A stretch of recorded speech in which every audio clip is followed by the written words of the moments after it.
We'll get started with the prayers. Om Ajnanatimirandhasya Jnananjana Shalakaya Chakshurunmilitam Yena Tasmai Shri Gurave Namaha Mukam Karoti Vachalam Pangum Langayate Kirim Yat Kripatamaham Vande Shri Gurum Dinatarinam Paramananda Madhavam Krishna Chaitanya Ishwaram Namah Vishwapadaya Krishna Presthaya Bhutale Srimate Bhaktivedanta Swaminiti Namine Namaste Saraswati Deve Kauravani Pracharini Nirvisesha Shunyavadi Paschatya Deshatharini Jaya Shri Krishna Chaitanya Prabhu Nityananda Shri Advaita Gadadhara Shri Vasadi Gaura Bhakta Vrinda Hare Krishna Krishna Krishna Hare Hare Hare Rama Rama Rama Hare Hare Namo Bhagavate Vasudevaya Om Namo Bhagavate Vasudevaya Om Namo Bhagavate Vasudevaya Narayanam Namaskritya Naram Chaiva Narottamam Devim Saraswatim Vyasam Tato Jayam Mudirayet Nashtaprayeshu Abhadreshu Nityam Bhagavata Sevaya Bhagavati Uttama-shloke Bhaktir Bhavati Naishtiki Krishnaya Vasudevaya Devaki Nandana Nandanaya Cha Nanda Gopa Kumaraya Govindaya Namo Namah. So we are in chapter 7, the son of Drona punished. Anyone remembers where we stopped in the previous class? I know it was verse number, I have to continue from verse number 19, but what was the point in the story where Mataji stopped in the previous class? Would anyone like to explain?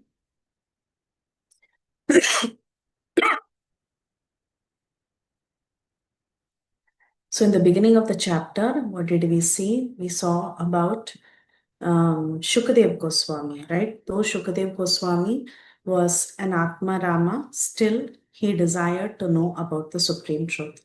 So we learned about the Atma Rama verse. And then what happened? What was the topic that was changed right after that? What did we start learning about? Krishna Mataji, right? Yes. Mataji, then Mataji was explaining that how it was the conclusion of the first question asked by the sages. And now we were going to start the second question. Is Parikshit Maharaj's part, his activities and his renunciation. Correct. So from 12 onwards, Mataji discussed 11th verse also about Krishna's qualities, Hare Gunakshiptamati, that one. Vishnu Janapriya, how Shukdev Goswami from impersonalist he turned to Vishnu Janapriya. That point Mataji discussed in detail. And then from 12 onwards, we shifted to the second question about Parikshit Maharaj. And for that, first she started that about Ashwatthama. Why did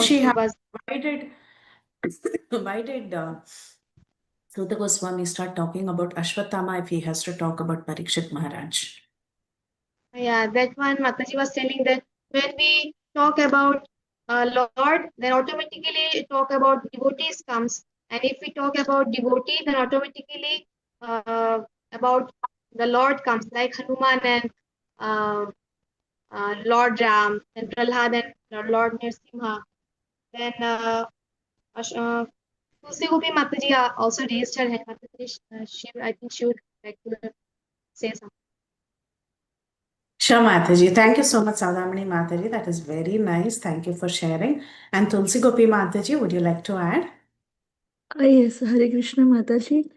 Because about the birth of Parikshit Maharaj, It's connected with Ashwathama shooting the Brahmastra in the womb of Uttara, where Parikshit was in the womb of his mother. Therefore, when Krishna protected him, how did he protected him? Who was about to kill him, and how was his birth so special? That's why the segue of the story of Ashwathama's arrow and Brahmastra, and that had to be brought in.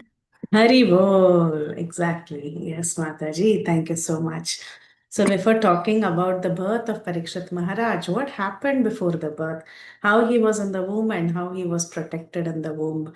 So to talk about how Ashwathama had actually shot a Brahmastra at the womb of Uttara. Before that, what did Ashwathama do to shoot that Brahmastra?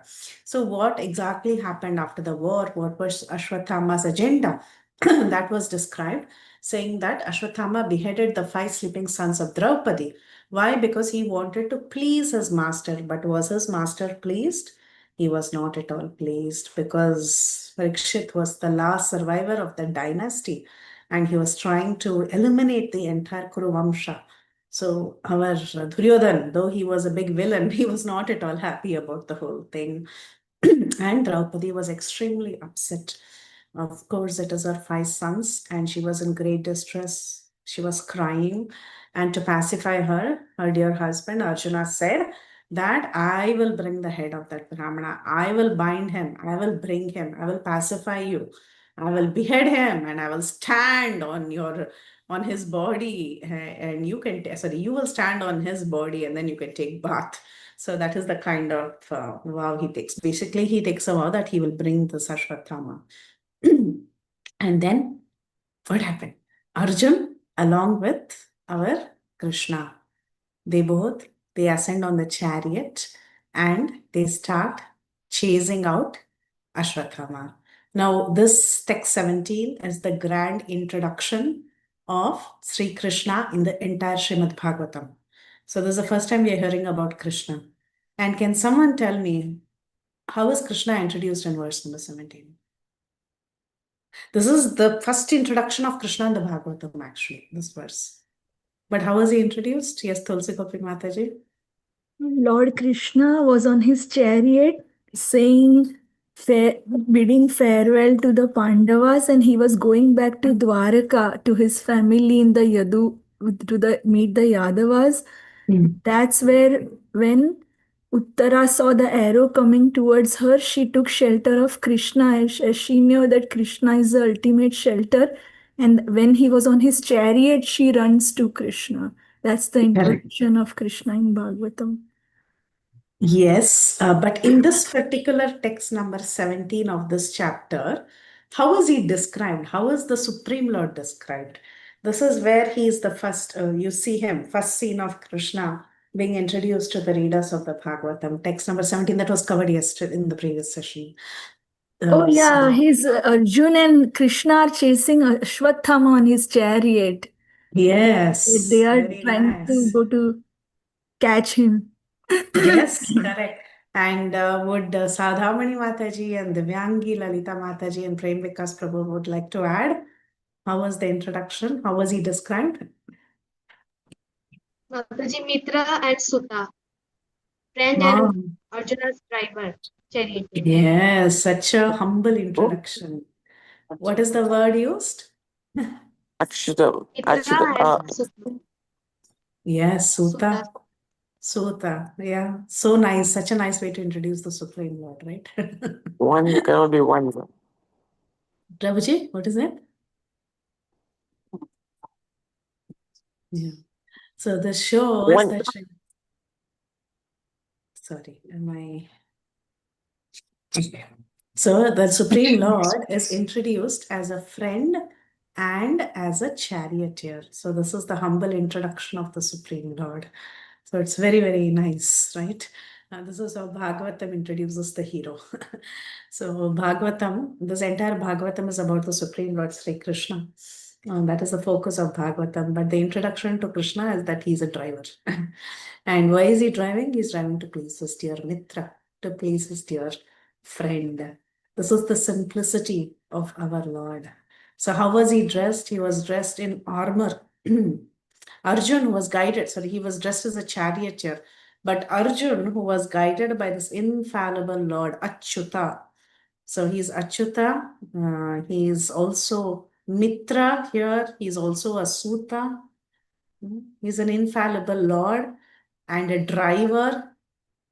And just to satisfy his friend, he's driving, and Arjun, to satisfy the dear lady, Draupadi, they start setting out on the chariot so that they can follow Ashwatthama, who's the son of the martial teacher, who's Drauni, son of Drona. Then the final verse that we saw in the previous class is that an introduction to Ashwatthama. What did Ashwatthama do? He was the murderer of the princess. And what happened when he saw Arjun and Krishna coming like this in the chariot, he was panic stricken. So he fled from there. He took flight immediately. He started running, just like how Lord Brahma fled in fear from Lord Shiva. And Mataji explained the story very nicely in the previous. Okay, so and she told towards the end that we leave him running, let him keep running for 1 week. Or 2 days, she said. Yeah, she said, let him run for 2 days and we are back. And Ashwatthama is still running. And we have Krishna on the chariot. And we also have Arjun chasing him. So let's continue from there. Text 19.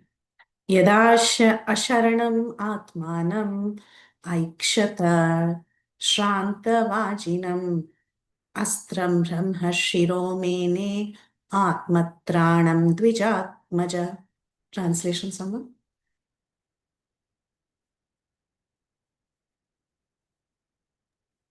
Indulekha. Hare Krishna Mataji, Dandavat Pranam. When the son of the Brahmana Ashwatthama saw that his horses were tired, he considered that there was no alternative for protection outside of his using the ultimate weapon, the Brahmastra, nuclear weapon. Hare Yeah, Krishna so he Mataji. started, thank you, Mataji. So he started running, and the son of the Brahmana, I think Mataji, yeah, no, she didn't cover it. Okay, so the Yada Asharanam, there was no Sharanam here. Where are the synonyms here? Here. Okay. So Yada, when Asharanam. Asharanam means he did not find any shelter. Okay. So he was Asharanam. He didn't find any shelter. To protect himself, what did he do? He was Asharanam. He was trying to protect himself. But then at that time, it so happened that his horses became tired. So because his horses became tired, he had to stop because the horses wouldn't function further. So at one point, he had to stop. And if he stops, what will happen? Krishna and Arjun, who are chasing him on the chariot, are going to come and catch him. So as a warrior, he had no other option but to release a very, very intense astra, which is the Brahmastra. So when the son of the Brahmana, Dvijatmaja, that is the word used here. He's the son of a twice born. He's a Brahma Bandhu. He's not really a Brahmana, but he's just a relative of a Brahmana.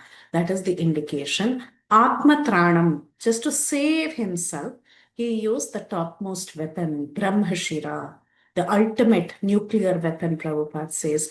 This Brahmastra was as good as a nuclear weapon because it is like the ultimate heavy weapon that one can use. But we'll see what happened with Ashwatthama. Did he know how to counteract this weapon or not? Okay, that will be discussed in the next verse. Now, purport, Srila Prabhupada mentions, in the ultimate issue only when there is no other alternative, a nuclear weapon like the Brahmastra is applied. So you can imagine the seriousness of the situation. He was Asharanam. He didn't have any place to take shelter of. He was in a very, very difficult situation.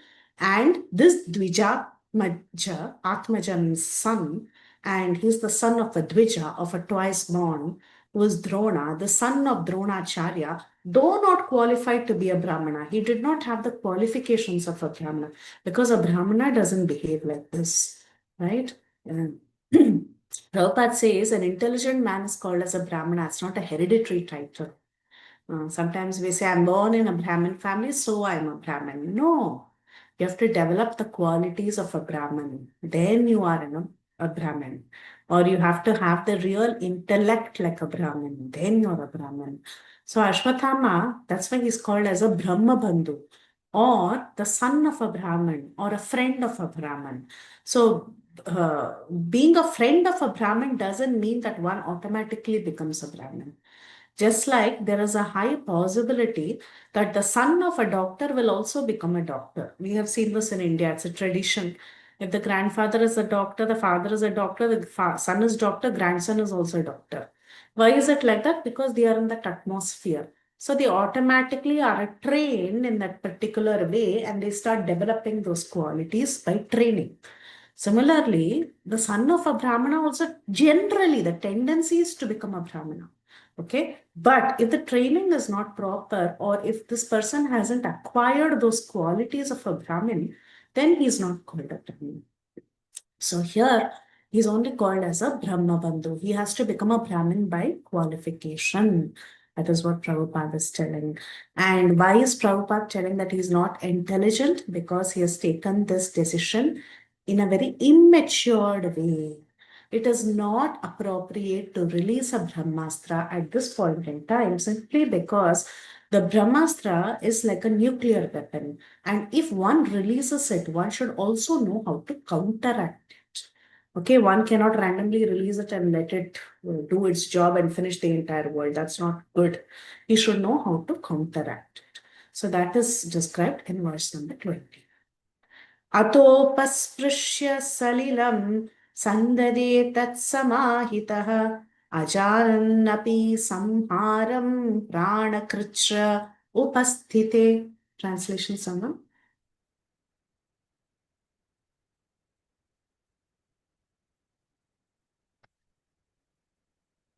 Indulekha. Hare Krishna. Since his life was in danger, he touched water in sanctity and concentrated upon the chanting of the hymn for throwing nuclear weapons, although he did not know how to withdraw such weapons. Hare Krishna. Thank you, Mataji. So before you release an astra, which is generally powered by a mantra, before you do ucharan of any mantra, you touch water for sanctity, you sip water, right? Before you do any spiritual act, basically. So especially while chanting mantras, you're supposed to purify yourself. So what did he do? He touched water for sanctity and then he started chanting the hymns. So he takes the weapon and he chants the Brahma hymn, okay, the mantra that was taught to him. And by that mantra, that particular weapon gets energized. And then he started releasing that mantra, that astra.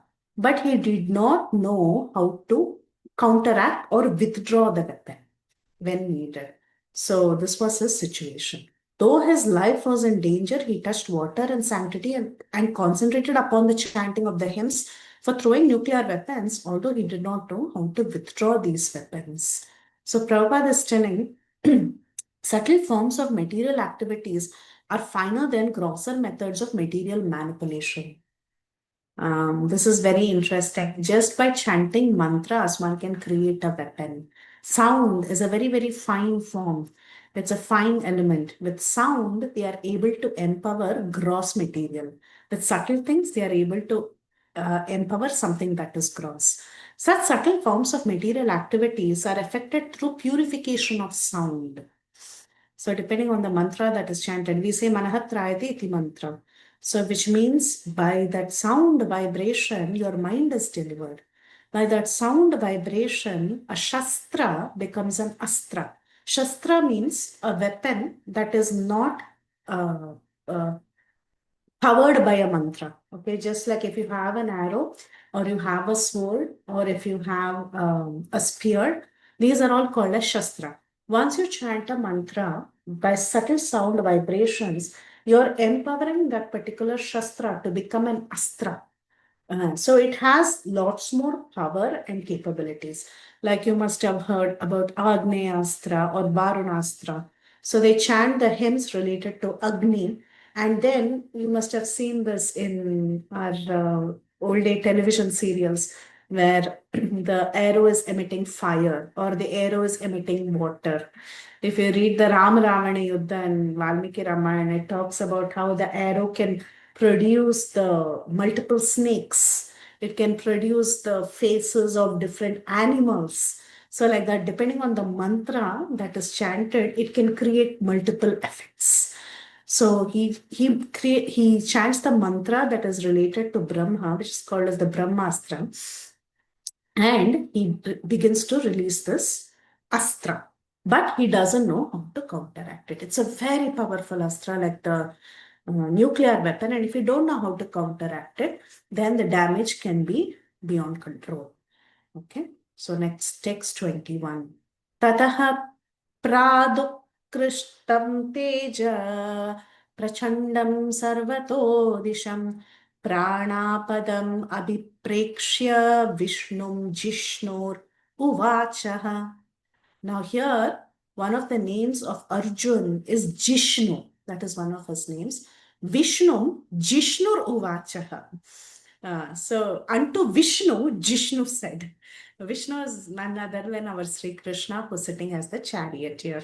So thereupon a glaring light spread in all directions. How was it? Prachandam sarvato drisham. It spread in all directions and it was very, very fierce. It was prachandam. It was fierce. Pranapadam abhiprekshya. Seeing that there was an apatam for his prana, for his life. Seeing that his life was at stake, what did he do? It was so fierce that Arjuna thought that his own life was in danger. Okay, so Arjuna, who's Jishnu, he spoke to Vishnu, who's Sri Krishna. The translation is, thereupon a glaring light spread in all directions. It was so fierce that Arjun thought pranapadam for himself. He thought his own life is in danger and he began to address Krishna. So when you start addressing Krishna, how do we address Krishna? By offering prayers, right? That is what everybody does in the Bhagavatam. It's a standard procedure, standard protocol. The minute you address Krishna, you begin by offering prayers. So here are very, very beautiful prayers of Arjun.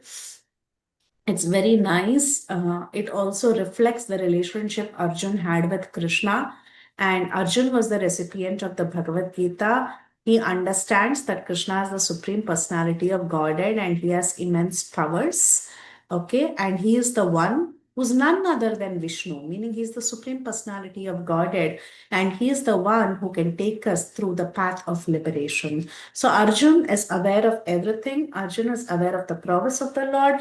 Arjun is aware of the capability of the Lord, and the prayers also reflects a sweet relationship with Krishna. So generally prayers are the most difficult parts to skim through because it gets boring for most of us. But then we are told that when we understand the relationship between the devotee who is praying and the Lord, then we can appreciate these prayers better. So let's see how Arjuna sees Krishna. Okay, this is reflected through the prayers of Arjuna. It's very, very nice, very sweet prayers of his dear friend Arjuna.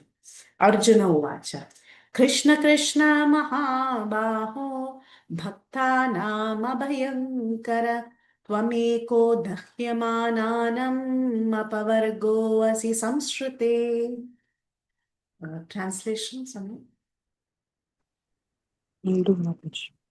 Translation. Yes. Arjuna said, my Lord, Sri Krishna, you are the ultimate personality of Godhead.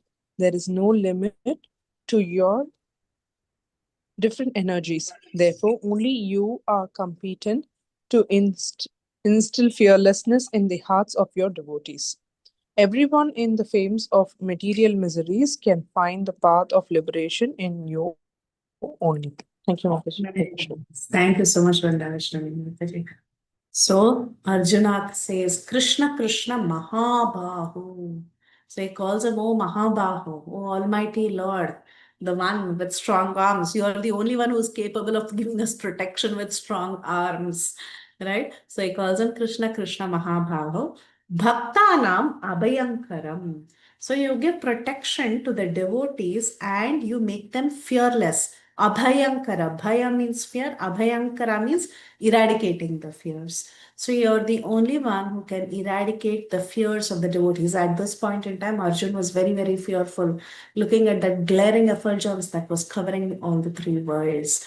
Tvam ekah dahyamananam. So you are the only one who understands the suffering of the people in this material world. We are all burning. Dahyamana means we are all burning in this material existence. Apavarga asi samshritehe. So you show us the path of liberation from these material miseries. So this material world is burning us, and you're the only one who can show us the path of apavarga. So you all have already learned the meaning of apavarga, pavarga and apavarga. So apavarga means liberation. So Arjuna says you are Mahabaho and you have unlimited energies. Therefore, because you are Mahabaho, you are capable of instilling fearlessness in the hearts of all the devotees, and everybody is in these flames of material miseries, and they can find the path of liberation only through you. You are the way to Apavarga. We are all burning and suffering in this material existence. See how beautifully Arjun is actually saying two things. One is he's telling, actually, this entire area, this entire place is burning. Dahyamanam. That means that because of this weapon, this entire area is actually burning down. It is a source of great material misery. You are the only one who can release us from this misery. You are Mahabahu. You are the only one who's competent. You are the one who has all the energies. You can avoid fearlessness by removing the problem because we are not understanding the problem. So he is actually telling about the situation. At the same time, it also means he's addressing Krishna to give relief to everybody who's suffering in this material existence, because he is the only person who's the path to apavarga. He's the path to liberation. He's the one who knows our problem and who can liberate us from this terrible situation. So here Chakravarti Pad, he has a very nice way of speaking. He says, Arjuna said, "Oh my Krishna, you are the almighty supreme personality of Godhead. You are Mahabaho." And Krishna might ask, why am I not your friend? You're calling me Mahabaho, and I have so many energies. What is all this? What kind of description is this? Aren't we just friends? But then Arjun says, yes, that may be true. But then you are not like us. You're not like us who's stuck in this material world, who's affected by material miseries. You are the one who's beyond all this and who can instill fearlessness unto us. Yes, maybe you're acting as my friend, but you are beyond the miseries of this material world, and one can find any solution to any problem only through you. So that is what Arjun is telling Krishna. So purport, Srila Prabhupada. Arjuna was aware of the transcendental qualities of the Lord. How was he aware? Because he already saw everything in the Kurukshetra war, and he could understand that Krishna is the supreme personality of Godhead. That's why Jishnu spoke to Vishnu. He could understand the identity of Sri Krishna. So Prabhupada is telling Arjuna's version of Lord Krishna is authoritative. So Krishna is almighty and he can award fearlessness to all the devotees. And a devotee who has taken shelter of the Lord is always fearless. That's why we say Abhay Charana Ravinda, right? Our Prabhupada's name is Abhay Charana Ravind. He's fearless because he has taken shelter at the lotus feet of Sri Krishna. And what is the great fear here? Of course, for Arjun, it was this blazing Brahmastra that was covering that area. But then for each one of us, we are in this blazing hot material existence. This material existence is like a blazing forest fire. And how can you extinguish a forest fire? The forest fire can only be extinguished when there is rain. Otherwise, it is not possible to extinguish a forest fire, because it will keep spreading and it will catch up at some point in time. Many of you must have heard, especially people in the West Coast, you must have all heard of how these forest fires, they continue to go on for many days until the rain comes. It is very difficult to put an extinguishing thing to this forest fire. There are artificial methods actually of raining to put down the forest fires. Even those don't work. They really don't work, because the forest fire, the fire is so deep within that it keeps spreading. It keeps spreading. The smoke is so hot, and still you will keep seeing fumes from inside the roots. So it's a very dangerous situation, and it will spread everywhere, and you need to have fire extinguishers if you're passing through that place. It is not at all safe. It will burn down everything that it comes in contact with. That is the nature of this material world. We are in a blazing forest fire. And how can this forest fire be extinguished? We saw only when there is a heavy downpour of rain. That is the only way. There is no other way. Similarly, we need the downpour of the mercy of Sri Krishna. But Krishna is so far away. Is he going to give us mercy? For Arjun? Yes. Krishna was right there. He was very, very fortunate to have Krishna right next to him to give mercy. But then for people like us, we need a person who is the representative of the Supreme Lord's mercy. And who is that? That is the spiritual master. So I don't know, I've heard this. I'm not able to find the reference for this. If someone can give me a reference for this, it will be great. But I've heard this from Indradevra Maharaj. I've heard this from other people as well, about how the Supreme Personality of Godhead in Vaikuntha, or the spiritual world, is like an ocean that is very, very far away. Like if I have to go to the Pacific Ocean or the Atlantic Ocean, I have to go to some, very, very far away place to go to the ocean. And then you have the is this? Yeah, then you have rivers that are there in this world. You can go to the river, which is, or a well for that matter, which is close by. And these are like the deities whom you can see. There are occasional rains. These are like the incarnations who come from time to time. So like that, the well is like the deity. So Krishna has so many different forms. Krishna has a form in the spiritual world. Krishna is present in the deity form. Krishna is present when he comes as incarnations from time to time, when he descends from time to time, which is like the rains that comes from time to time. But there is something else that is very, very convenient for us to use. That is water in one's palm. So when you take water and hold it in one's palm, it is so easy to drink. You can just take it and drink it. So the guru is like the water in one's palm. So he's so easily accessible. So you can take the mercy of the guru immediately. So in this blazing material forest fire, this water in the palm that is immediately extinguish everything is that mercy of the guru. So Prabhupada is telling, therefore, a person burning in the flames of material existence may receive the rains of mercy of the Lord through the transparent via medium of the self-realized spiritual master. A spiritual master, by his words, he will penetrate into the heart of the suffering person, inject transcendental knowledge, which alone can extinguish the fire of material existence. So what is it that can extinguish the fire of material existence? It is knowledge. It is knowledge about what? Knowledge about the Supreme Lord. And who can do this injection of knowledge? It is the spiritual master, who is most accessible, who is easily accessible to all of us when compared to the Supreme Lord who's somewhere there. Okay, so this verse is, it has a dual tone to it. Arjuna is also asking for protection from the glaring effulgence. At the same time, Arjuna also understands that Krishna is the only way to the path of liberation for all of us who are suffering in this material existence. Okay.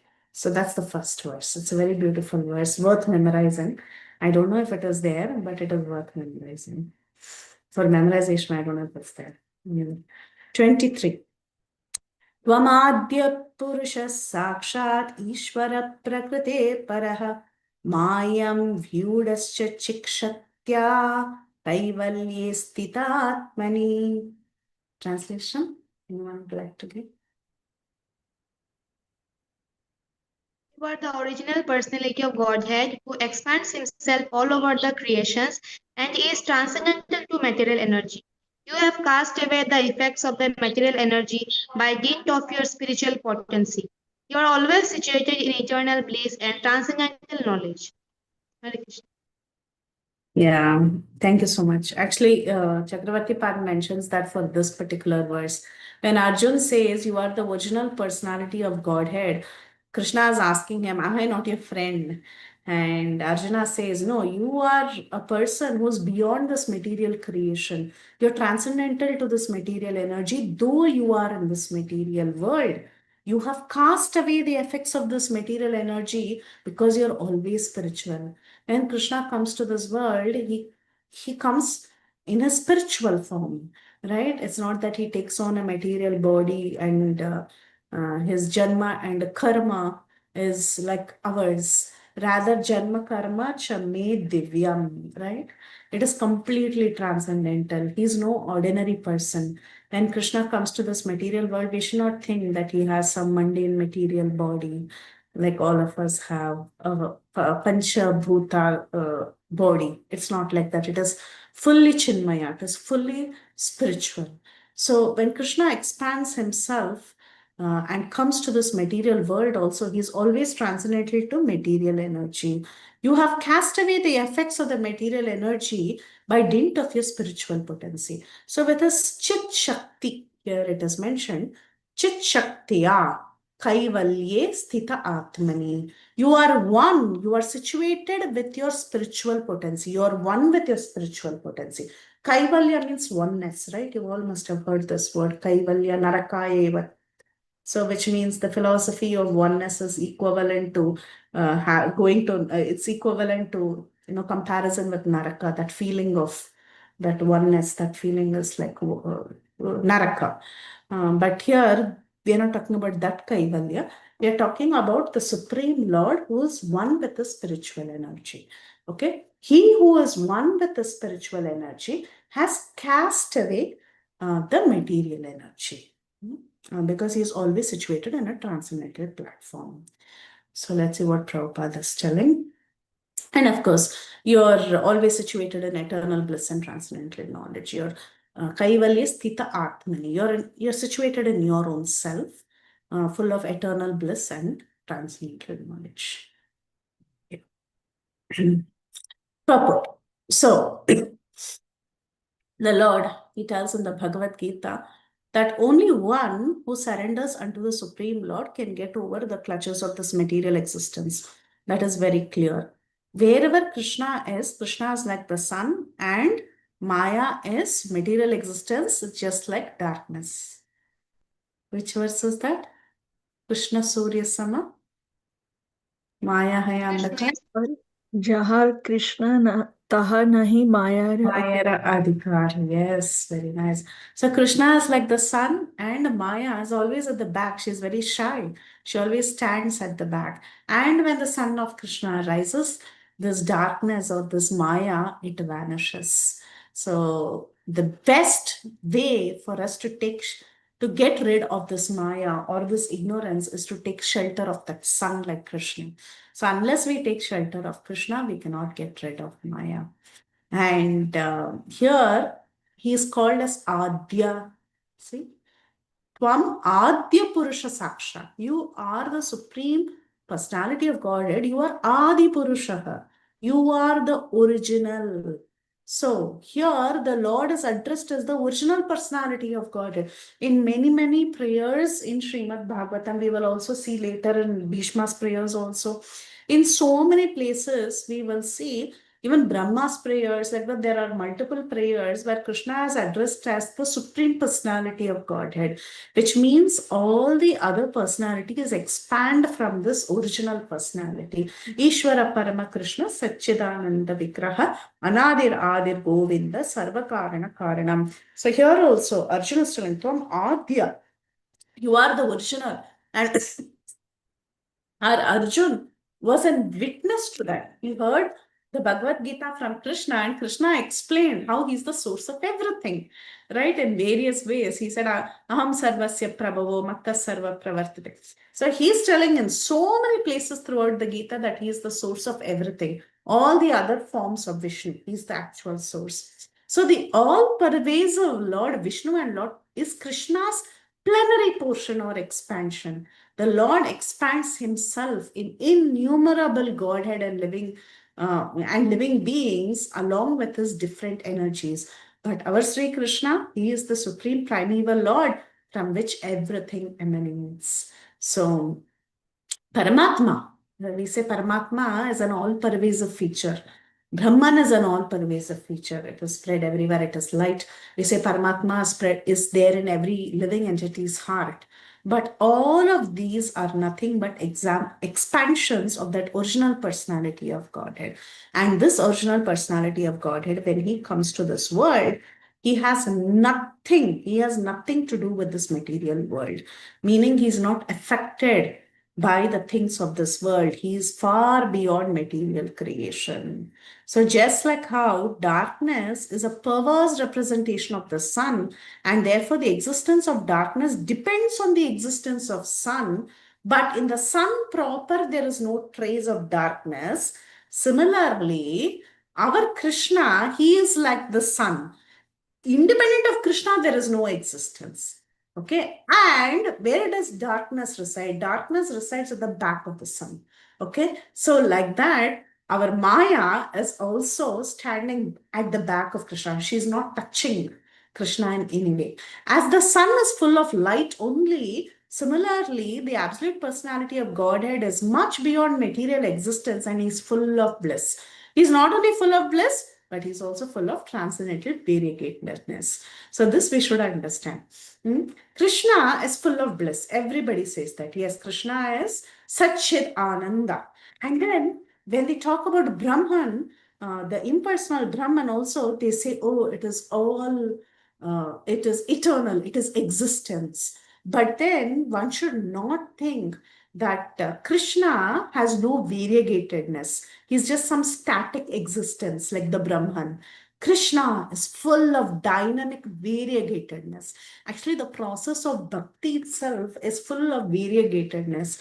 So many devotees are all practicing the process of bhakti, and each one of us have a unique relationship with Krishna.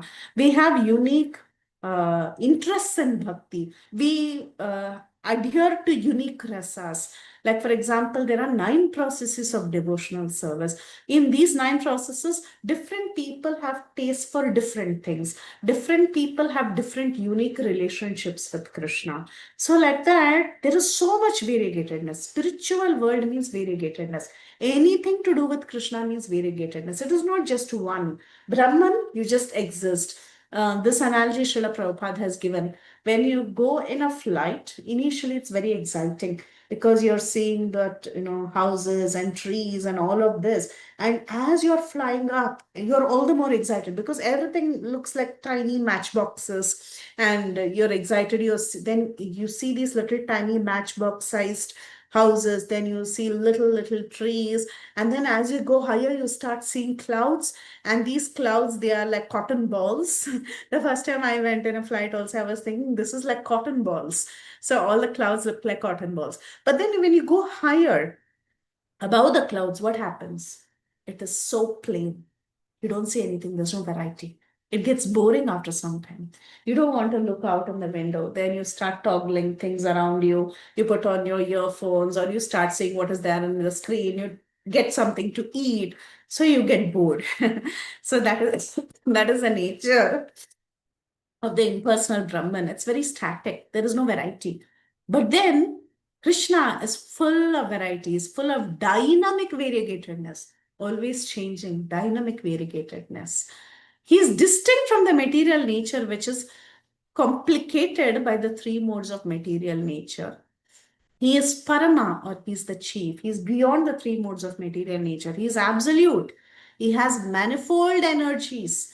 With his diverse energies, he is creating, manifesting, maintaining, and destroying. Yes, Parasya Shaktir Vividaiva Shruyate. That is also one of the, I believe, finished. Yeah, Parasya Shaktir Vividaiva Shruvite. Yes. So his the Parasya Shaktir, that is the Supreme Person's Shakti, is seen in multiple forms. With that Shakti, he creates, manifests, and maintains and destroys this material world. But however, his abode, his paraphernalia, everything is eternal and absolute. So he is all potent with all powerful energies. This is the nature of Krishna, and Arjuna was very aware of the nature of Krishna. So what did he do? Arjuna, first he called Krishna for protection. He said, "You are Mahabaho. You always take care of the devotees. You remove the fear from the devotees. And there is a lot of burning. So please liberate us." That is the first thing he said. And then he says, "You are no ordinary person. Tvam Adya Purushaha. You are the source of all the incarnations of the Lord. Adya Purusha Sakshadishwaraha and your Prakriti Paraha. Though you are here as a friend in front of me, you are acting like my friend and my charioteer, still you're Ishwara Prakriti Paraha. So you're beyond this material manifestation. Maya Vyudasya Chikshatya Kaivalye Sthita Atmani. So you have cast away the effects of Maya, the material energy, by dint of your spiritual potency. And you always, where do you exist?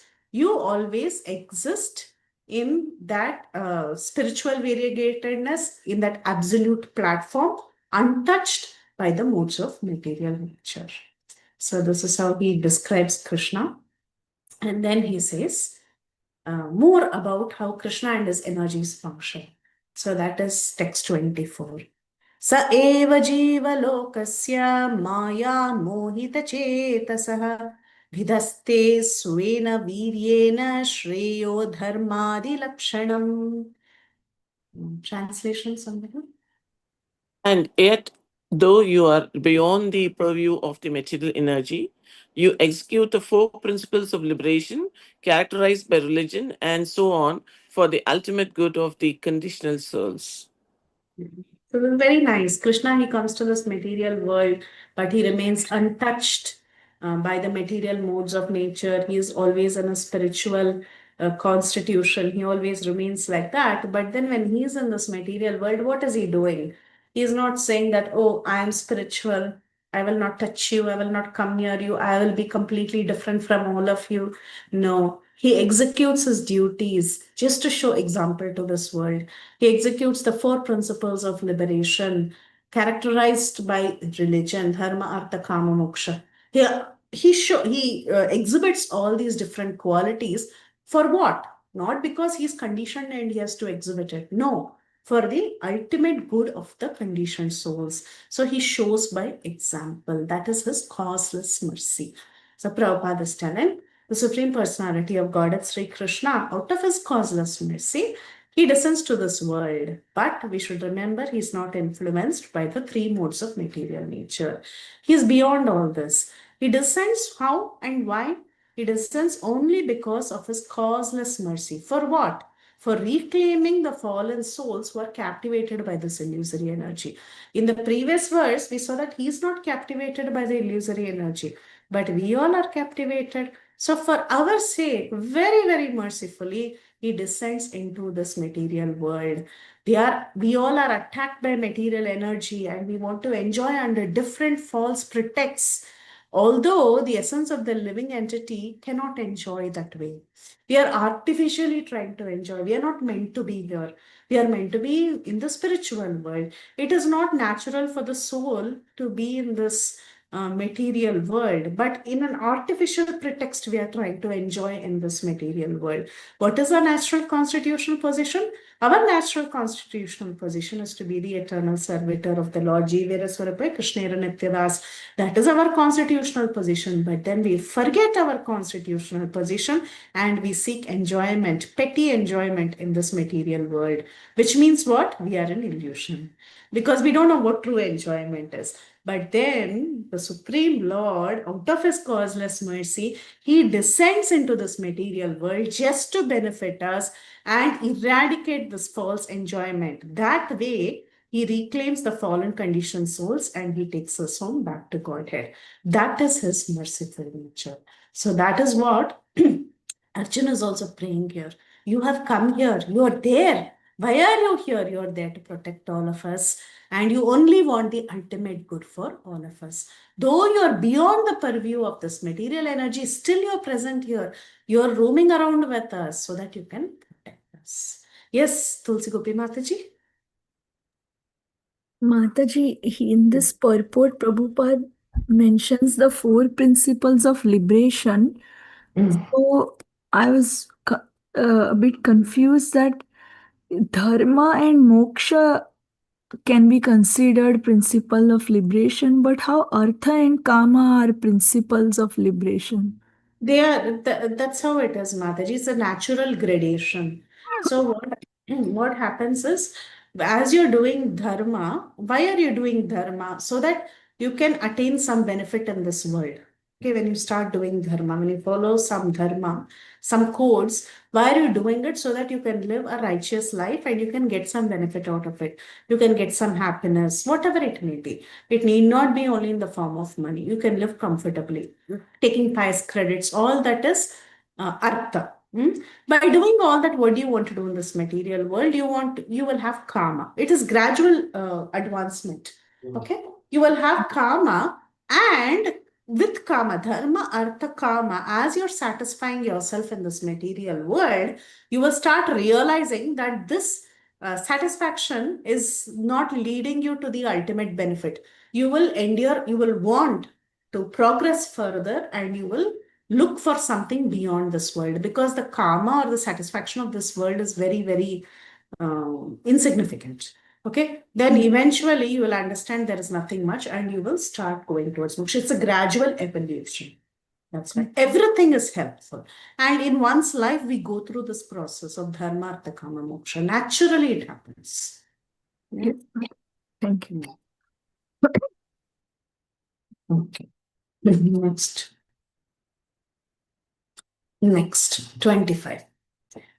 Tatayam cha avataraste bhuvo bharajahishaya swanam chananya bhavanam manudhyaya cha akrit asakrit. Sorry. Yeah.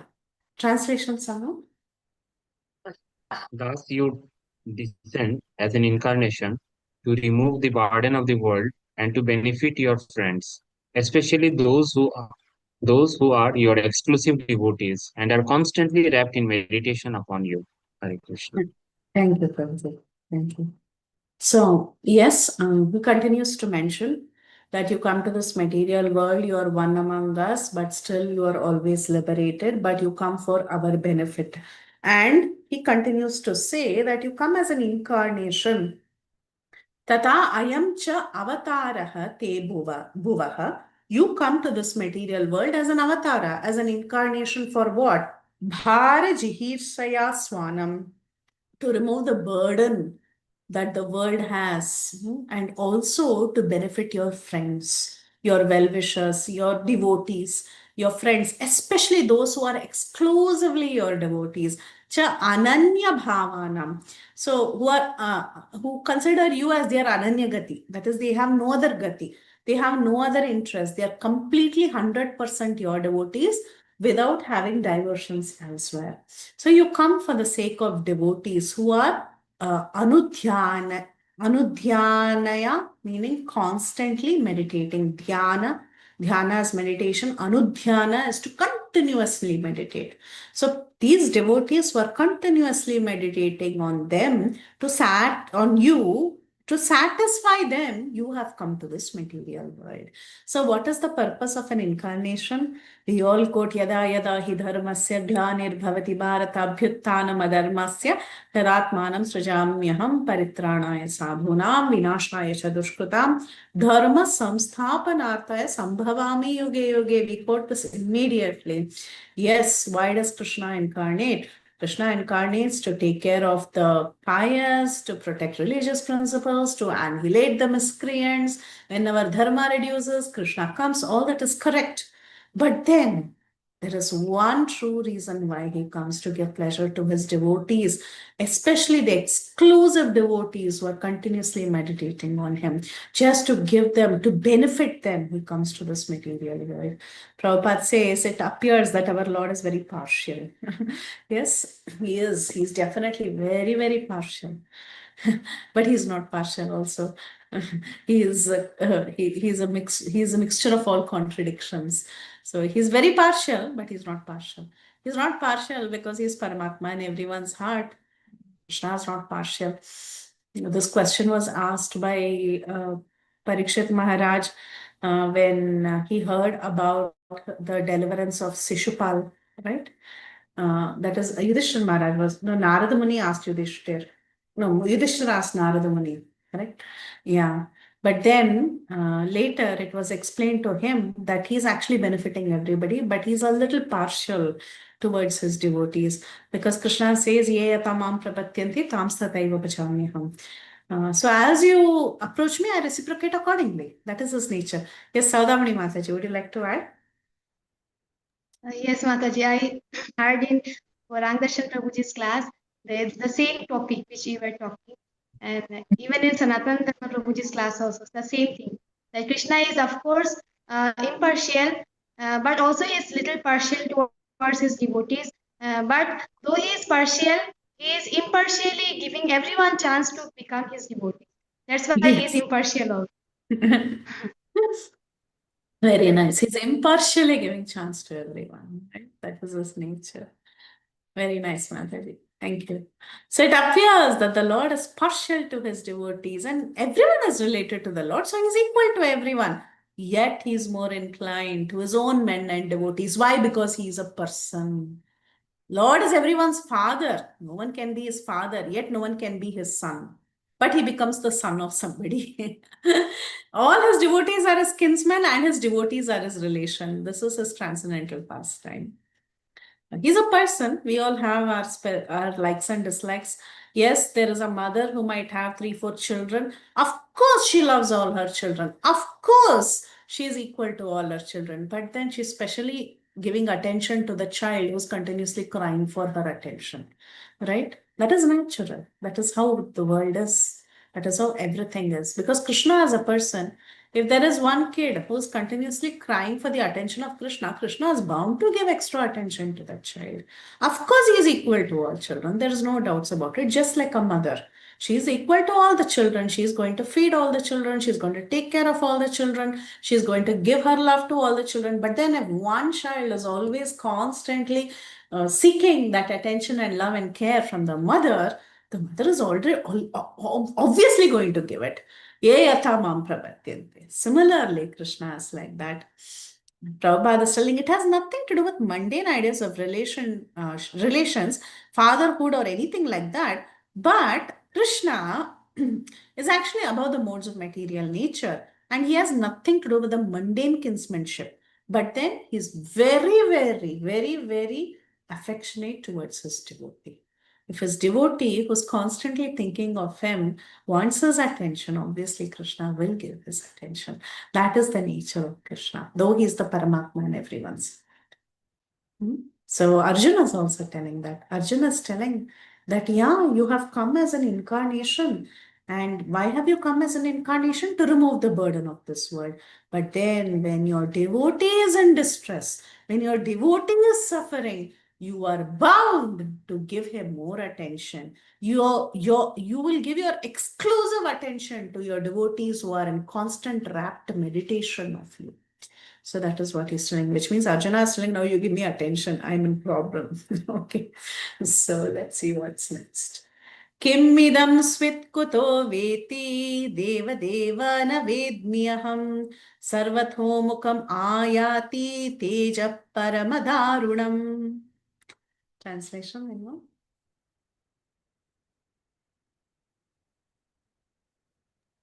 O Lord of Lords, how is it that this dangerous effulgence is spreading all around?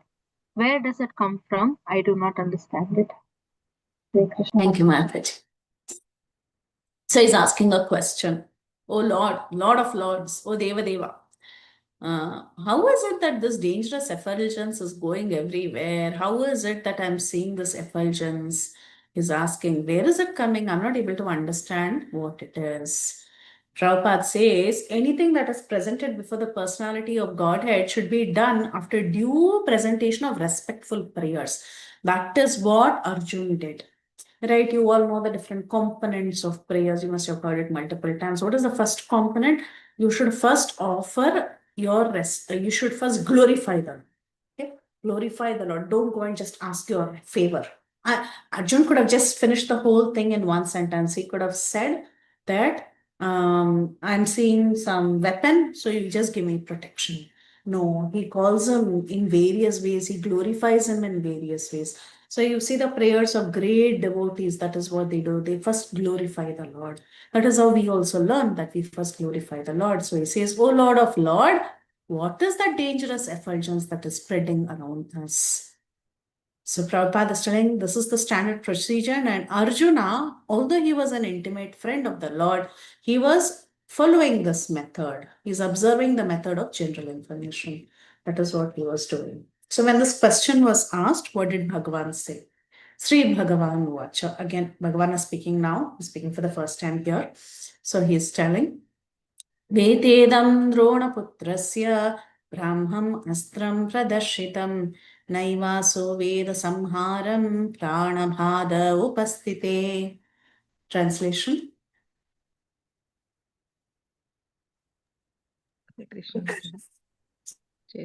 Hare Krishna, the Supreme Personality of Godhead said, know from me that this is the act of the son of Drona.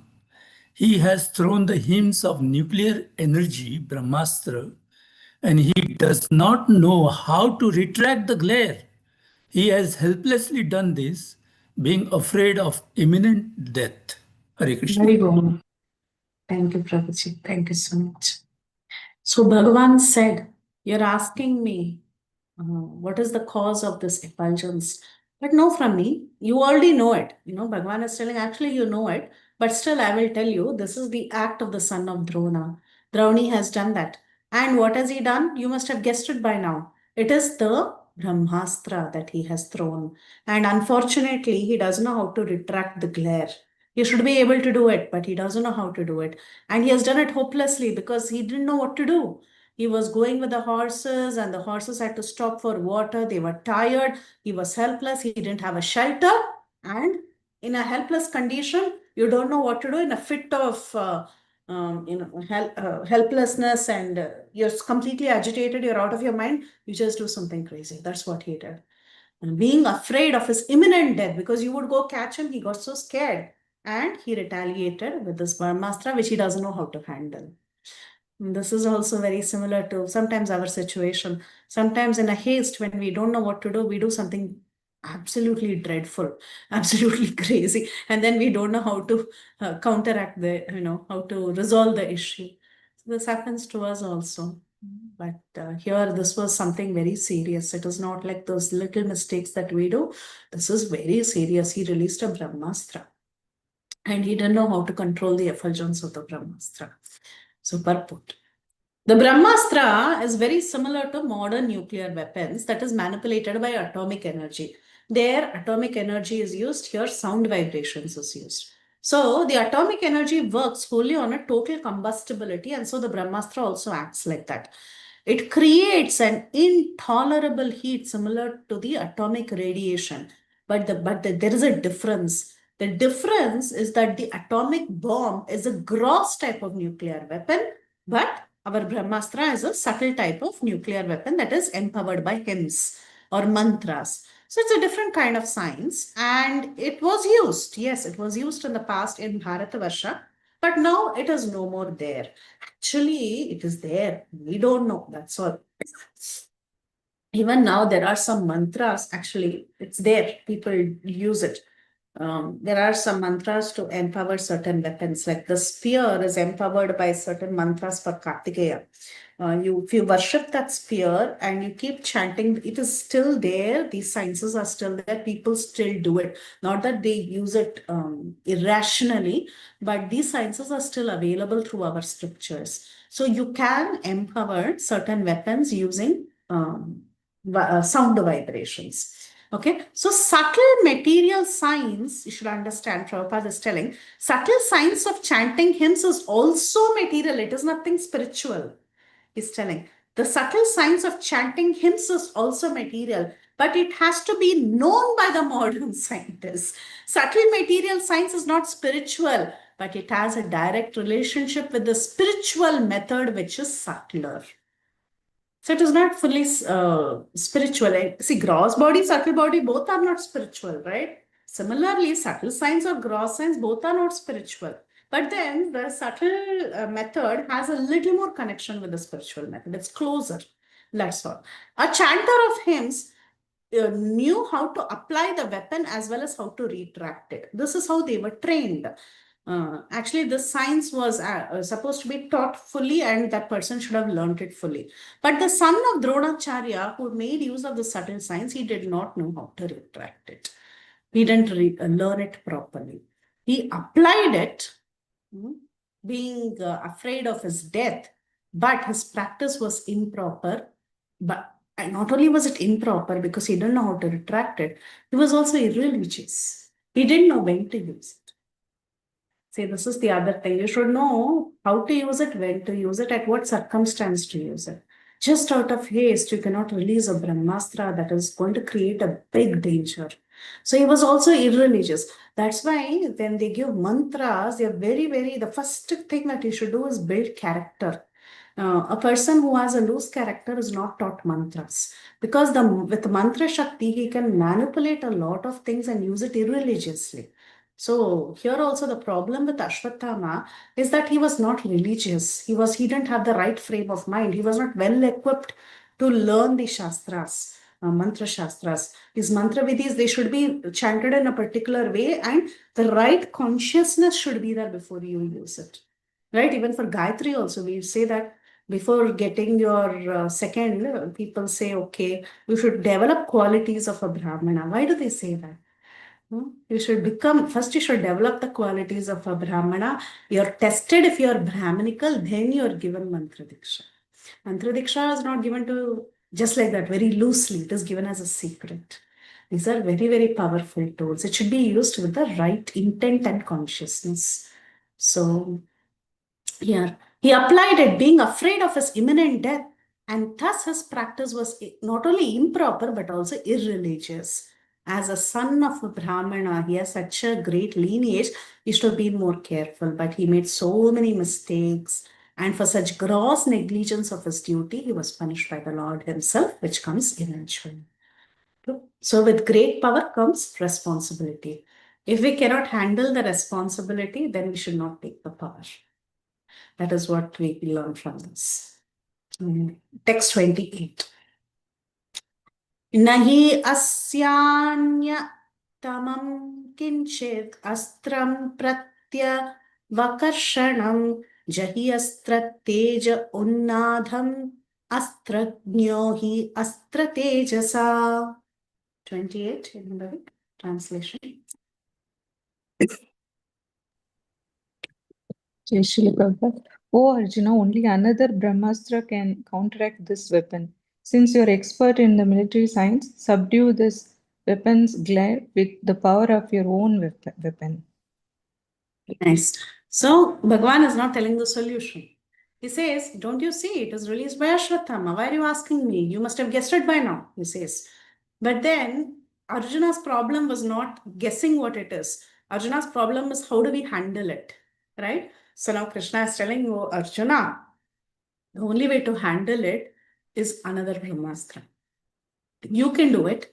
You can counteract the glare of this weapon by shooting another Brahmastra, and then you can retract both.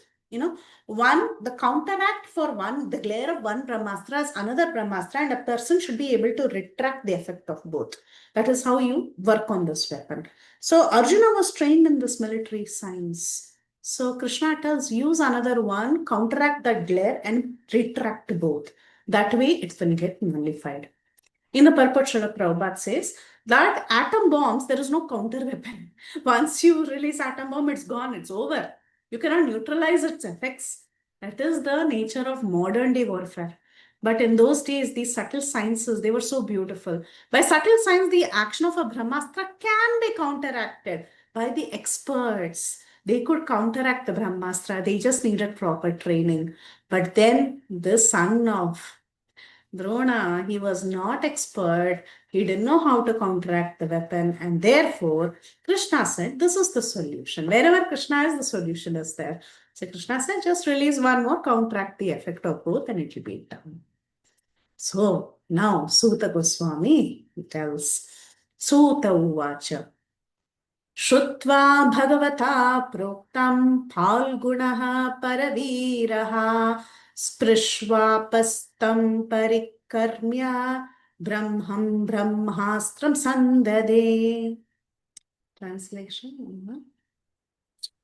Sri Sutta Goswami said, hearing this from the personality of Godhead, Arjuna touched water for purification, and after circumambulating Lord Sri Krishna, he cast his Brahmastra weapon to counteract the other one. Hare Krishna. Hare Krishna. Another name for, we are seeing so many different names for Arjun. We saw Jishnu as one of his name. Another name is Phalguna. That was one of his names. This Phalguna, what did he do? After he heard the solution, he touched water for purification. And the Supreme Lord is right in front of him. He's just finished offering prayers. He's asked for a solution.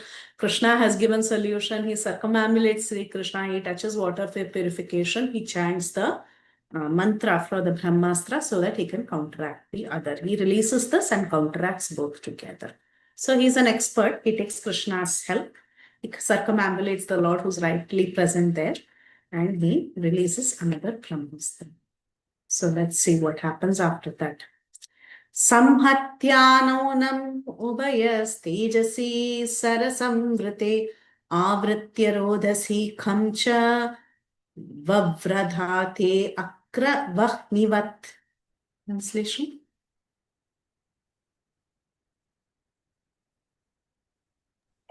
Srila Prabhupada.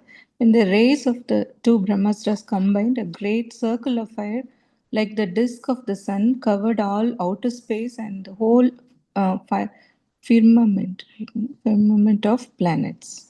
Firmament of planets. So the two Brahmastras are coming, both the rays, they're circling like a big fire, like the disk of the sun. Samhatya Anyonyam Ubhaya. Both these, Ubhaya, both the weapons, the glares, the tejasa of these sharas, of these two weapons, what did they do? They covered the firmament. And outer space also, come is the outer space. So they covered everything.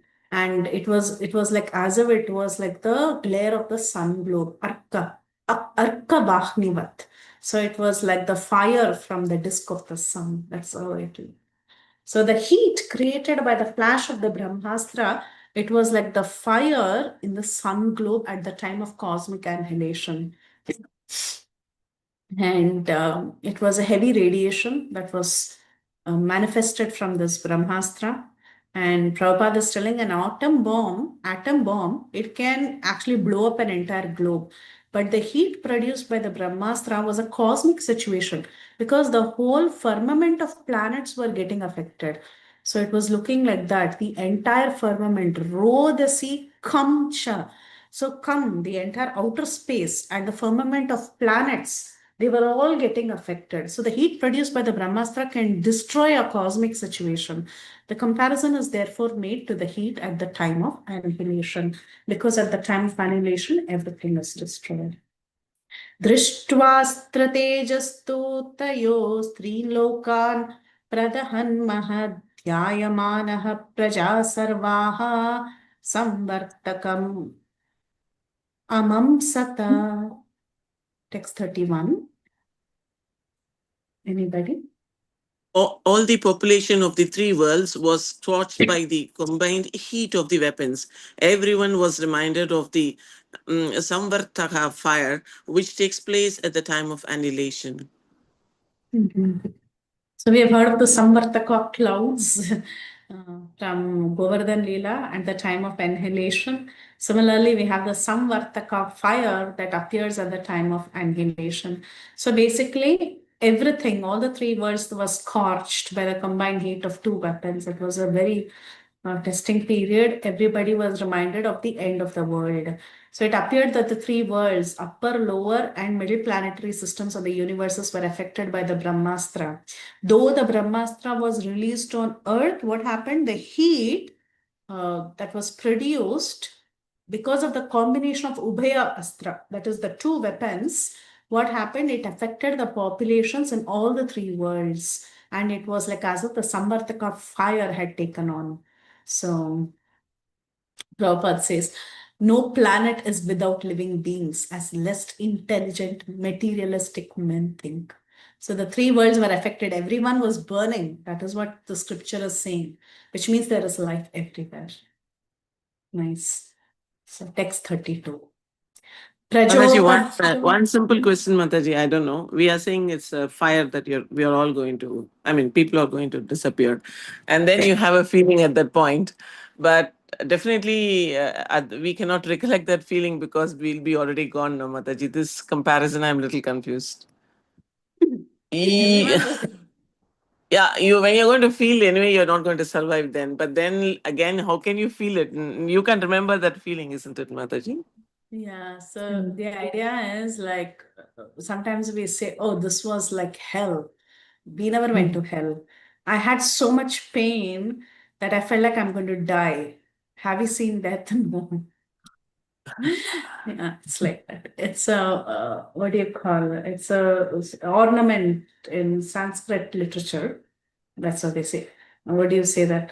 I don't know the exact word in Sanskrit literature. It is alankar. It's just a statement. Nobody can really feel that endpoint in reality, right, Mataji? Just like I felt like it was hell. Did we see hell? Do we know what hell is like? We don't know. So that thing. Okay. Yeah, Tulsi Gopi. Yes, you want to add? Mataji, I had a question. All this while I was wondering that when Ashwatthama released the Brahmastra out of fear, didn't he like give order to kill Arjun or something? Would it not act fast? Like would it give so much time for two people to talk and offer prayers, and it was waiting for him to offer prayers? And how did all that happen? Like you imagine that this weapon will instantly kill someone in few seconds, right? I don't think it's so instant, Mataji. It's not like the atom bomb ones, which patak done. It takes a time for it to flare up and then heat up and then go and attack the um, desired object, is my understanding. Okay. And the other question I had was that we in the topic of one should become qualified as a Brahmin to get the mantra, I always wonder like how the demons they're so unqualified, the Rakshasas, but Shukracharya gave such powerful mantras to them. Why did that happen? They were not qualified, obviously. Yeah, we are talking about, yeah, that's right.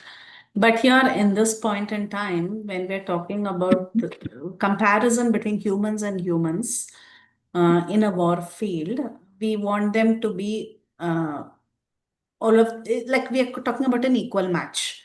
Okay, between Rakshasas and Rakshasas, yes, they all get in their community, they get their mantras, whatever. But here it is not. It is an unequal.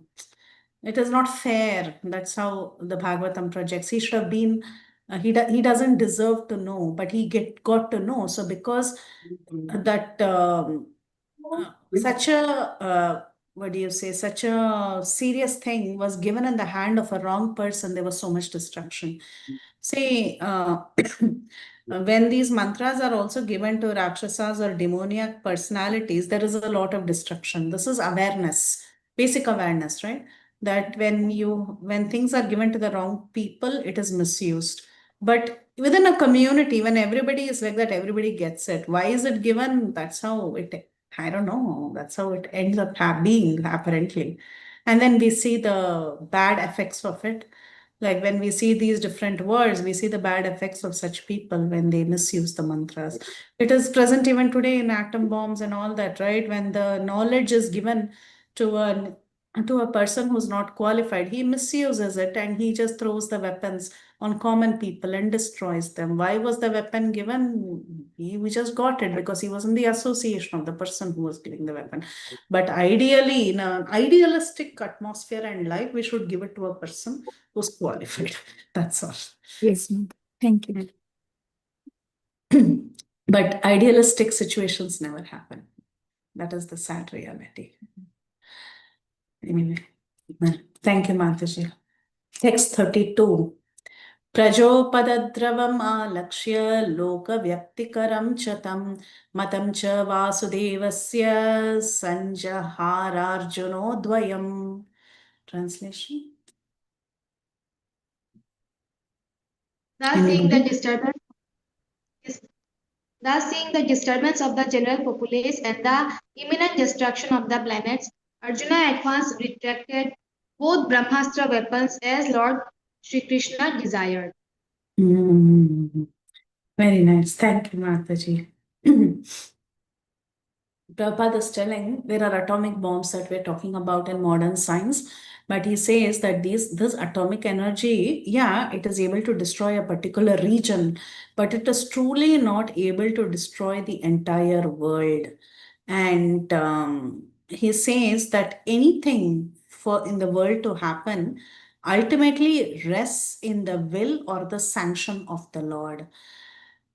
Ultimately, it all rests in the supreme will of the Supreme Lord, because without his will or sanction, nothing can be built up or destroyed.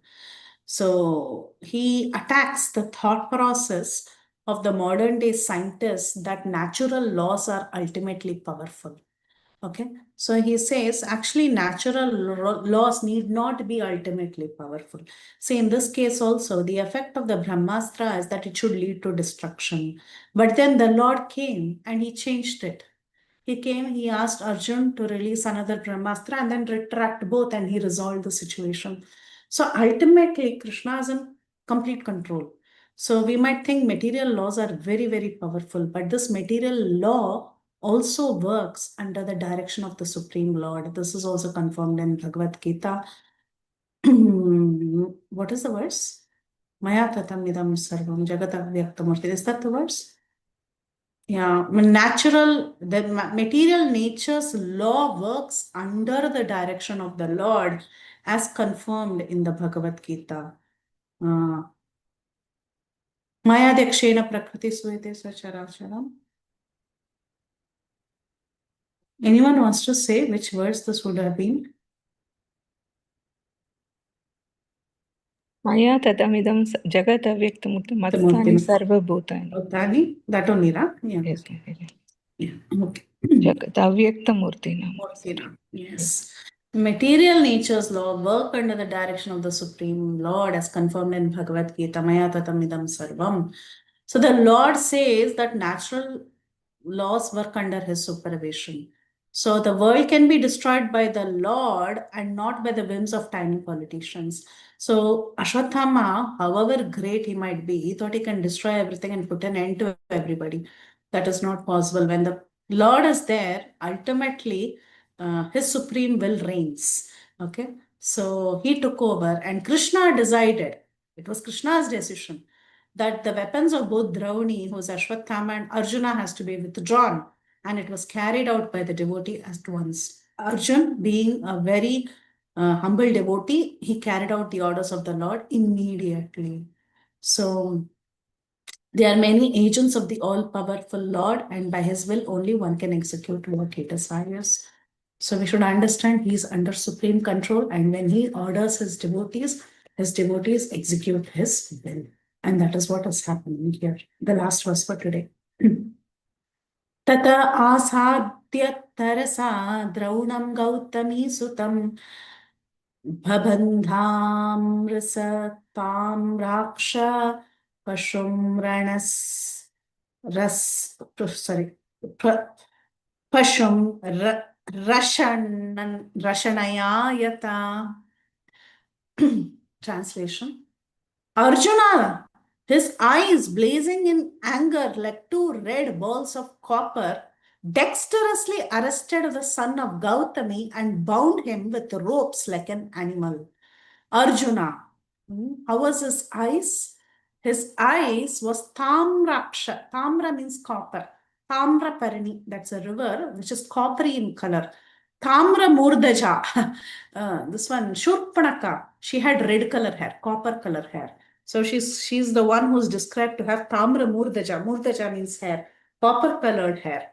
So like that, Tamraksha means when you're very angry, your eyes become reddish like copper. So his Arjuna, his eyes was blazing like two balls of copper. Why? Because he was extremely angry. Dexterously he arrested. Whom did he arrest? The son of Gautami. He arrested this Gautami Sutta. Gautami, one of the names of Kripi is Gautami. Why is Kripi called as Gautami? Because she comes in that Gotra. I believe Gautama Rishi's two children are Kripa and Kripi, if I'm not wrong. So they come in that lineage. So she's called as Gautami. She comes in the family of Gautama. So what happened? This Arjun, who was extremely angry, he dexterously arrests the son of Gautami and he binds him like a pashu, like how one would bind up an animal so that he can punish him. Purport Srila Prabhupada says, Ashwatthama's mother Kripi was born in the family of Gautama. The significant point in the shloka is that Ashwatthama was caught and bound up with ropes like an animal. And according to Sridhara Swami, Arjuna was obliged to catch him like an animal, and it was his duty. Why? Because he wanted to first present him in front of Draupadi and then give the punishment. That was the idea.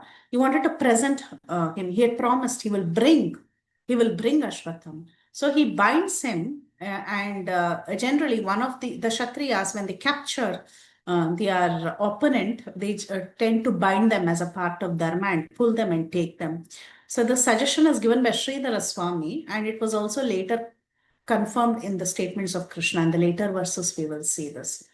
So, but though this Ashwathama was a bona fide son of Drona and Kripi, because he degraded himself to a very lower status of life, it was proper to treat him as an animal and not a Brahmana. Nobody treats a Brahmin like this. But then he was treated like the Brahmana. But I want to do this verse because there's a contrast presented in this verse. I do it quickly. There's a contrast with the previous verse, so we have to do this verse. Okay. Shibiraya nini santam rajva bhadvari pumbalat praharjunam prakupito bhagavanam bhujekshana. How was Arjun's eyes compared in the previous verse? It was red and coppery, tamraksha. But now, whom do we have here? We have Mr. Ambujaksha. Who is that? The Supreme Personality of Godhead. Arjuna was angry, was very angry. Because of his anger, his eyes became coppery. Now Krishna, he is also very angry. Prakupito. Kupita means to get very angry, in an angry mood. But then, though he's prakupito, he's getting angry, who is he? He is Bhagavan. He's the Supreme Personality of Godhead. So he's Ambujakshana. He's always Ambujakshana. Beautiful lotus eyes, even if he's angry. It is not Tamraksha. He is always Ambujakshana. So there's a beautiful contrast between the two personalities. Arjuna is an ordinary person, ordinary jiva, but here is Bhagavan. Even if he's angry, he's still Ambujakshana. After binding Ashwathama, Arjun wanted to take him to the military camp. The personality of God, Sri Krishna, looking on with his lotus eyes, spoke to Arjun in an angry mood. But his eyes, they were not Tamraksha, they were always Ambujakshana. So he speaks with an angry mood. So here Prabhupada says, both Arjuna and Sri Krishna are described to be in an angry mode. But Arjun's eyes were like copper balls, whereas the eyes of the Lord were like lotuses. This means that the angry mood of Arjun and the angry mood of the Lord are not on the same level. You should never think Krishna's anger is in the mode of rajas, like us. No. Everything, his happiness, his anger, his love, whatever it may be, all his emotions are always transcendental. The Lord is always in transcendence and he's absolute in every stage. His anger is not like the anger of the conditioned souls, because the conditioned souls, our anger is because of the effect of material nature. For him, anger, pleasure, everything is the same and everything is transcendental. So it is just a sign of his mind bent. He's just feeling like that for the sake of his devotee. That's all. Okay. Therefore, even if he's angry, the object of anger is blessed. When Krishna kills someone, they get liberated. It's not that they are falling down to hell. No. Krishna takes care of everybody. He's unchanged in all circumstances. He's the well-wisher of it. Okay, with that we will stop. We stopped at 34. From next week, Mataji will continue from 35. And Krishna will give his opinion, how he should handle this Brahma Bandhu. And we'll see what Krishna's opinion is. And then later Draupadi will give her opinion, and then Arjun will be tested, and Arjun will finally find a solution. Yes, Saudamani Mataji, please go. And whoever wants to drop off can drop. Yes, Mataji. Hare Krishna Mataji. Mataji, little before Tulsi Gopi Mataji put up one question, no? That why such powers are given to the unqualified. I was thinking, and please correct me if I'm wrong, I was thinking on this. And then I was thinking that in Bhagavatam, there are so many examples where so many demons have got power. Bhomasur, then Hiranyakashipu, Ravana. So there are numerous examples. And then all these powers, demigods gave them, no, Mataji? Krishna did not, first of all, Krishna did not give them those powers. And secondly, demigods gave them. And also, Krishna gave this free will to each of us. So while taking the powers, demigods, is it correct? I don't know. I'm just thinking. Demigods did not know that how they are going to use them. So it was on their free will part. Later, the demigods, later the demons did not use them in the perfect way. And in Amarendra Prabhuji's Katha also, I heard that Bhagavatam, there are always heroes and anti-heroes. No villains are there. So they are just teaching us how not to be. So I was just thinking on all these points. Very nice, Mataji. Very, very nice additions. Thank you so much. Thank you for always adding. Thank you, Mataji. Yes, Are these all correct, Mataji? What I was 100%. Yes, Mataji. 100% right. Thank you. Thank you so much. Okay. So if there are no other questions, we can end today. And we will continue from 35. We'll see what Krishna wants to do with him. Yes, Tulsi Gopi Mataji. Mataji, I just wanted to share something funny. My Prabhu tells me, how do you know that they didn't qualify themselves? How do you know that they didn't do enough austerity, the required hard work to get all that? Like, why are you just assuming that they got it cheaply? If you do, maybe you will also get, but you have to go through it. And they probably did with determination. That's why they got. So I just I always laugh that, yeah, he doesn't believe they got it cheaply. And I think yeah, that's right. That's true. Yes, they didn't get it cheaply. That's true. They did a lot for it. Yeah.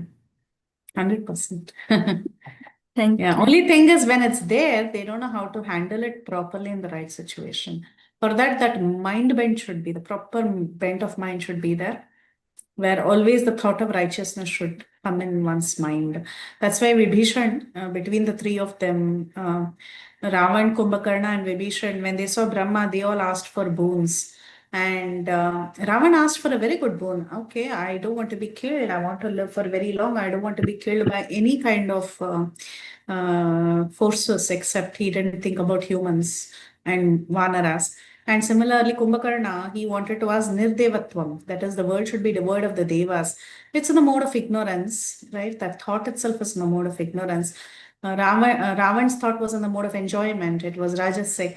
But what did Vibhishan say? He said, I don't care about anything. I just want to stick to the path of Dharma. I should always remain dharmic. Because whatever you may have, whatever power you may have, at the end of the day, it will all prove to become futile if you don't know how to use it righteously. So he had the highest of all powers. That's all. Like that. Yeah. Thank you, Mataji. I guess these examples only because of Ashwatthama and Shringi, these Hmm. of examples only kind of gave rise to the disappearance of power in Kali Yuga in the hands of Correct, in the hands of Brahmins. Yes, that's right. If a Brahmin now holds the Brahmin thread and curses, will anything happen? Nothing will happen. Yeah. Because we are not qualified. And then we, for little things, our mind and senses are not in control. So we will also be tempted to use it so cheaply. You know, some small Correct. mistake and start cursing left and right. So it's like you in Kali Yuga, we jivas deserve more punishment than reward. So we we are the powers are withdrawn so that we go through our karma. 100% Mataji. We just go through our karma, that's all. Thank you, Mataji. Anyway. Yes, Padmini Mataji. Oh, Ajay Govind Prabhu sir. Yeah. No, Mataji. Anyway, as you nicely explained in today's class, the bottom line is it's all Krishna's will. Whether it is devas, whether it is demigods, whether it is otherwise, he designed. They should go to this person like Kala, the time, and his grace only determines. For what reason only we cannot understand.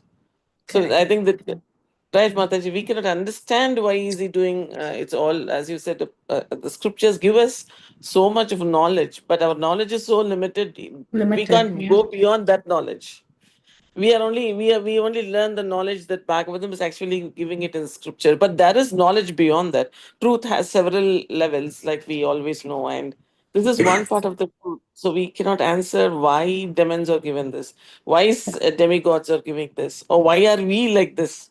Like some people are not. See, we love to listen to Bhagavatam. Why other people? Even if you tell them why they are not coming and listening, we don't even know. Mataji. I used to tell so many of my friends, why are you wasting time? Why don't you at least listen whether you're going to be empowered or not, or you're bhakti or not? At least you can listen. No, we have better things to do. So that is also willed by Krishna. I used to think, Mataji, is it correct? Yeah, of I'm course. telling about my own Again, family members, not others. If I call them also, nobody will like to eat. See, they don't even listen to stories. So that is their mindset. that's true. Right, Nadesh? So it is his will only. He chooses certain people to even listen to be in good things.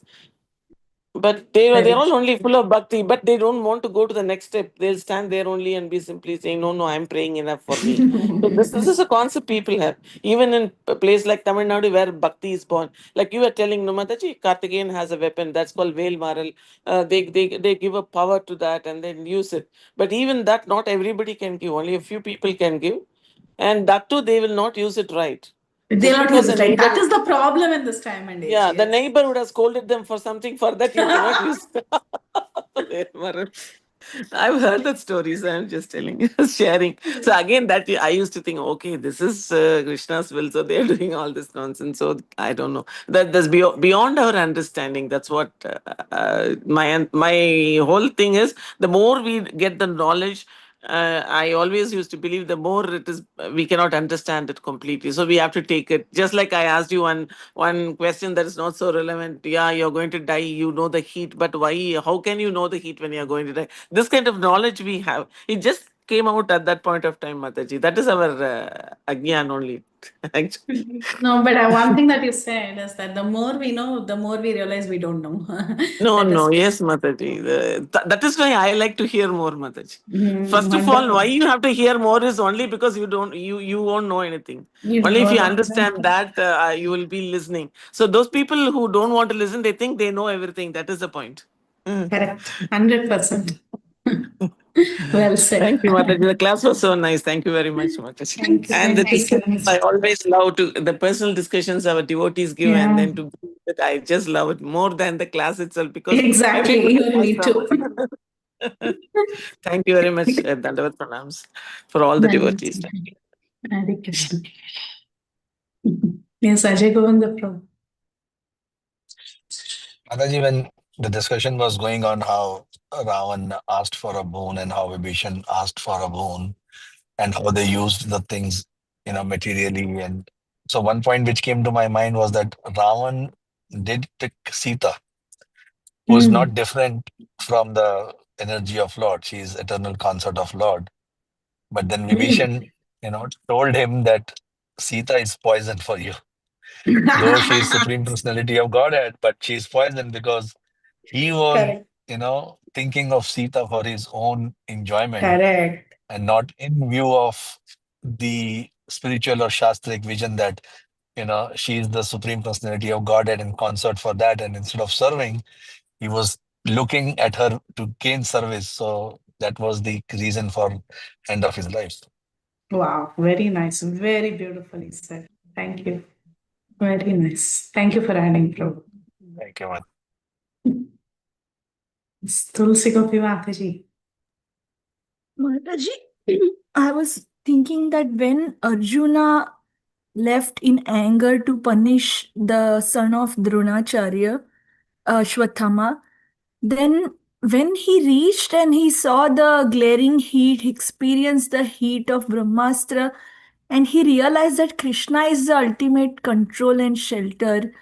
And unless Krishna sanctions or desires, nothing can happen. So at that point, he got realization that, so then what should be like, why would anyone try to take any action if they feel that, oh, my sons and the Abhimanyu also got killed in Krishna's presence?